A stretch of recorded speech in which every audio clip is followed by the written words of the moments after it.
Well, so much is going on. We've only got him for about 20 minutes or so. Congressman Ron Paul, I don't know how he does it. Legislation, lobbying on the floor, doing 10, 15 media events a day, writing books, running Campaign for Liberty, supporting Rand Paul with the incredible realignment we're seeing politically, but he does it, and God bless him. He's Congressman Ron Paul. I want to talk about Iran, North Korea, the economy, the border situation. I want to talk about so many issues with Ron Paul, but a congressman from Texas joining us today. Congressman, first off, the political realignment. Every incumbent, whether it's Specter, a Democrat, or whether it's a Republican for the first time in 20 years winning in Hawaii, for the Congress, to your son, Rand Paul, with a 30-point defeat of the establishment Republican. Have you ever seen a realignment like this? Because generally it's one political party or the other that is seeing massive losses. But what I'm seeing is across the board, incumbents and establishment candidates are being annihilated.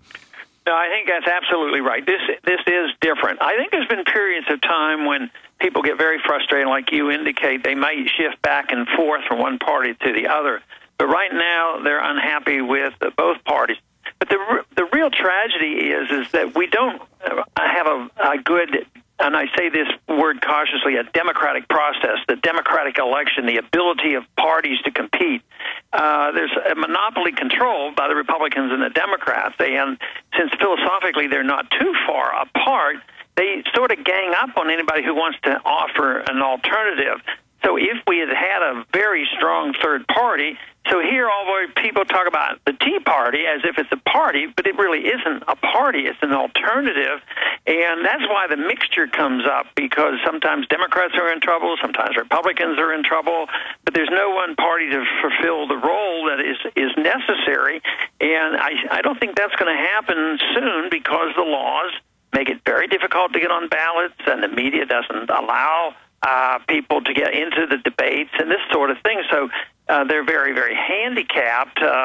And I just think that we're going to see this messy situation. But I think it's just great that people are unhappy. They're very active. They want changes, and they're picking and choosing, and they're sending a loud message. And both parties are getting a little bit upset. I mean, Republicans, in one sense, they say, well, these Tea Party people, they're a little bit nuts. We can't deal with them. But then when they find out the Tea Party is a political force, they say, oh, I guess we better deal with them.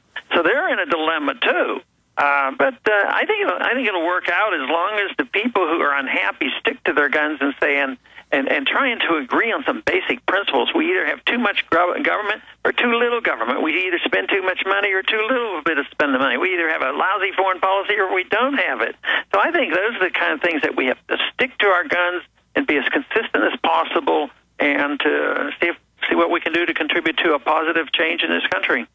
There's no doubt, Congressman, I want to get your breakdown on this, that the establishment is scared, though, and they're going to pull out all the stops to try to demonize any type of true grassroots constitutionalist candidate. I mean, we're seeing them say, if you're against the health care bill, you must be a racist. But I think they've overplayed their hand by running around like chickens with their heads cut off. Yeah, and that's been around, but it's around right now a whole lot because the Tea Party movement is so much bigger. But I can remember in 1996, and I don't know exactly what you were doing in 96, but when I was trying to get back into Congress, both Republicans and Democrats said, well, this guy's crazy. He's even critical of the federal war on drugs. Anybody that's critical on the war on drugs must mean he wants to give drugs to kids, that sort of thing. So they tried real hard to demonize me then. But I came back with honest answers, said that, no, the war on drugs doesn't work. I don't want to use drugs. I don't want to use drugs on my kids. I take care of women delivering babies. To emphasize the evil and the harm of drugs.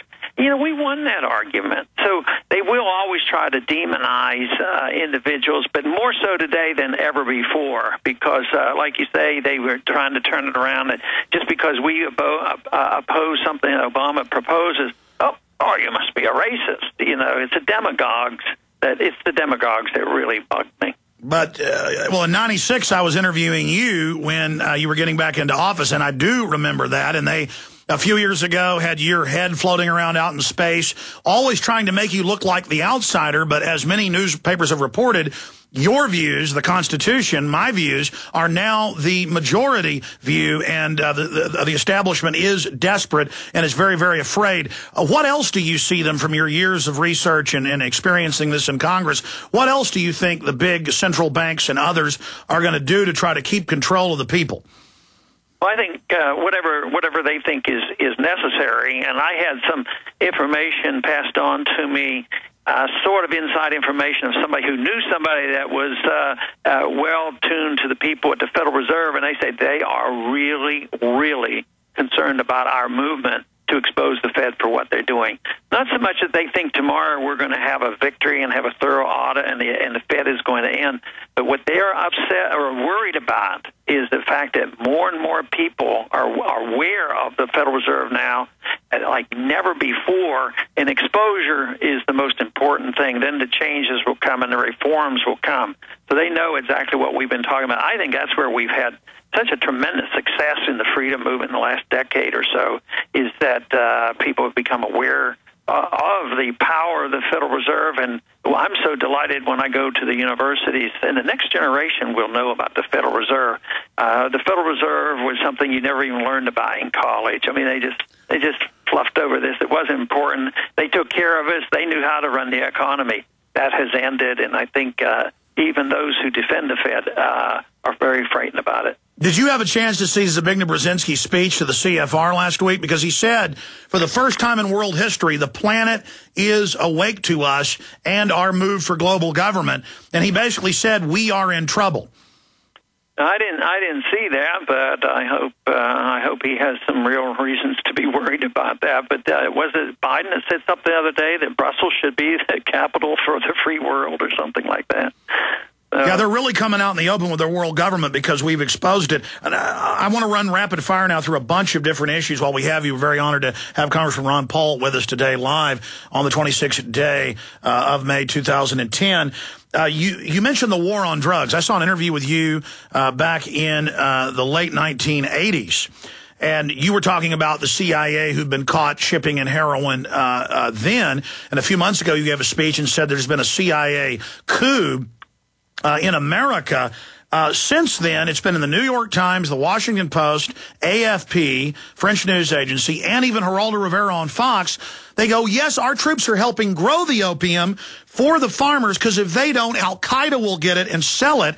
What an amazing move to go from denying that they're producing it and shipping a lot of it in to saying, oh, yes, we have to, or Al-Qaeda would get it. Well, if you just decriminalized it, that would take the money out, and then Al-Qaeda, as they call it, wouldn't. I mean, that was the excuse on the crack cocaine. Well, we've got to ship the cocaine in, or the communist, will get the money. Can you speak to that, sir? Well, I don't have the absolute proof of it, but my suspicion is, and just because of the stories you hear, I think they really want drugs to be illegal, because I think that's the way they raise money for their governments that's off the books. They own banks. They can get involved in enterprise, and they have to get their cash, and it never comes through. Well, not all of it. Some of it will come through appropriations and legally, even though we don't know where it goes and who controls it. But they even need even more money because they're doing so much. There's so much activity going on. So in many ways, they are very, very powerful, and it is in their interest to keep the drug war going. So it's a bit of an irony that some very, very sincere church-believing people who want to take care of the kids believe that, we have to keep this war going. At the same time, they're inadvertently allies with the drug dealers who want the drugs to be kept illegal. And then you point out, well, that the government and the CIA is involved as well. Well, Congressman, I know you're super busy and none of us can be on top of everything, but would you like us to send you a packet of mainstream news where they just calmly admit that, okay, our troops, they had Geraldo Rivera with a Marine Corps commander with the troops explaining why they help the farmers grow the opium. They're now basically bringing this out and hiding it in plain view.